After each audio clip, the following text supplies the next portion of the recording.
Jadi ternyata kunci kebahagiaan itu di Quran bukan uang. Kunci ketenangan, kesuksesan itu bukan harta benda, bukan jabatan, bukan kedudukan.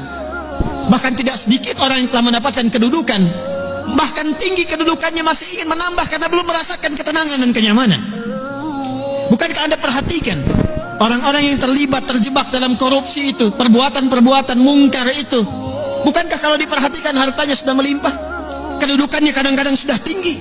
Apa yang menyebabkan mereka bersikap demikian? Karena ada satu bagian dalam kehidupan yang belum dirasakan kenikmatannya. Kata Allah, kunci untuk meraihnya adalah takwa. Anda yang ingin mendapatkan tambahan pengetahuan yang sekarang tengah belajar, pelajarkah, mahasiswakah? Ternyata kuncinya bukan sekedar bakat kepintaran. Quran surah kedua Al-Baqarah di akhir ayat 282. Wattaqullaha wa yu'allimukumullah. Kamu tingkatkan takwamu kepada Allah, kata Allah, aku tambahkan dan ajarkan kepadamu tambahan pengetahuan. Kunci kebahagiaan ternyata bukan harta, bukan kedudukan. Quran surah kedua Al-Baqarah di akhir ayat 189. Wattaqullaha la'allakum tuflihun. Tingkatkan takwamu kepada Allah, kata Allah, aku tanamkan kebahagiaan di setiap etape kehidupanmu. Rumah tangga bahagia, pekerjaan bahagia, kehidupan sosial bahagia. Hadirin, bukankah yang punya harta adalah Allah? Bukankah yang punya ilmu adalah Allah? Bukankah yang punya kebahagiaan adalah Allah? Tapi menariknya, kita tahu, kita menyadari yang punya ilmu Allah, yang punya harta Allah, yang punya kebahagiaan Allah. Tapi kita yang mengatakan itu semua adalah milik Allah, jauh dari Allah. Bagaimana semua itu bisa diraih? Bukankah hukum mengatakan orang yang dekat dengan seseorang yang punya kapasitas akan punya akses mendapatkan kemudahan dari kapasitas yang dia miliki? Orang yang dekat dengan pejabat dibuka akses dari jabatannya.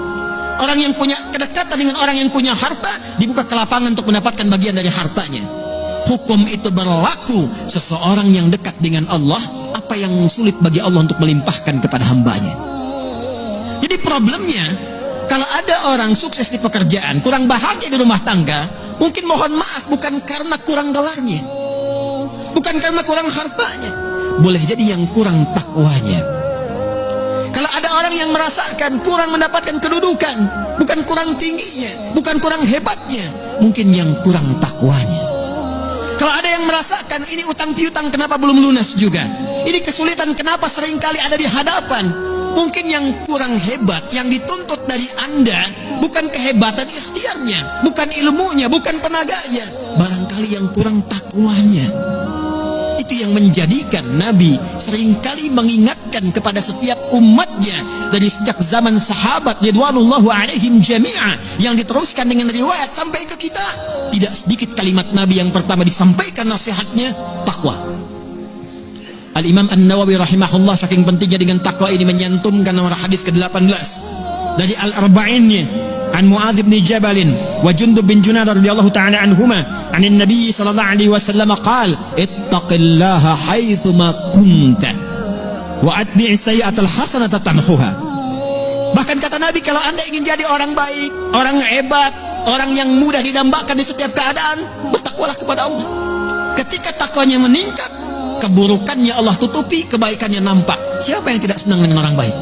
Kalau dia pejabat, dia akan menjadi pejabat yang baik. Kalau dia hartawan, dia akan menggunakan hartanya pada kebaikan. Kalau dia ilmuwan, dia akan kreasikan ilmunya pada kemaslahatan. Jadi siapapun yang mampu meningkatkan takwa, kata Nabi, Allah akan rubah pribadi itu menjadi pribadi yang lebih baik dan bermaslahat dengan takwanya dalam kehidupan.